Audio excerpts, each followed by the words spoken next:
My opponent states that the ENDA must be passed in order to gradually adjust the public support of homosexuality, but I already proved in my previous speech that the support for same-sex marriage has increased from 27% in 1996 to 42% in 2004, according to the 2011 Gallup poll.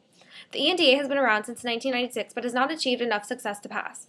This rapid increase in American support for same-sex marriage proves that the legalization of same-sex marriage is a more probable and realistic goal for the LGBT community. These same statistics also disprove my opponent's second argument, which is that passing the ENDA is more likely to gain political support and momentum.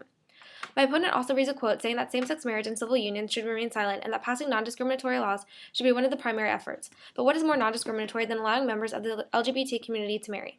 As I previously stated, this current ban on same-sex marriage has created a notion that members of the LGBT community are second-class citizens, and legalizing same-sex marriage must be the primary focus in order to destroy this thinking. My opponent defends the ENDA by saying that it is a way to respect differences in lifestyle, but what better way to show respect for other lifestyles than to allow citizens to marry whomever they wish? The institution of marriage directly affects the lifestyles of the people in them. Thus, legalizing same-sex marriage is the best way to show our support for the lifestyles of members in the LGBT community. My opponent criticizes same-sex marriage, saying that it outcasts children who don't want to get married, but I already proved that legalizing same-sex marriage will help children better understand equality. This will create a movement among the youth that can prevent the teasing that has resulted in at least 47% of gay and lesbian teens seriously considering suicide, which I cited in my opening speech. Through this argument, I have proved that legalizing same-sex marriage will have a greater impact on society than the ENDA, which my opponent never addresses. She also claims that the ENDA will affect more people, but she has failed to show how the ENDA would in fact have a greater impact.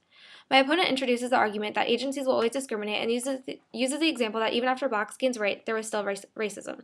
She claims that legalizing same-sex marriage will not end the discrimination the LGBT community faces, but if that is the case, neither will the ENDA. If we adopt my opponent's viewpoint, there would be no point in passing any of this legislation because it wouldn't immediately put an end to discrimination.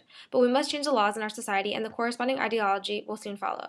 I have proved that legalizing same-sex marriage should be the top priority for the LGBT community. It would, 1, eliminate the notion that members in the LGBT community are second-class citizens, 2, create an opportunity for the LGBT community to gain rights in other areas, and 3, result in children better understanding the principle of equality.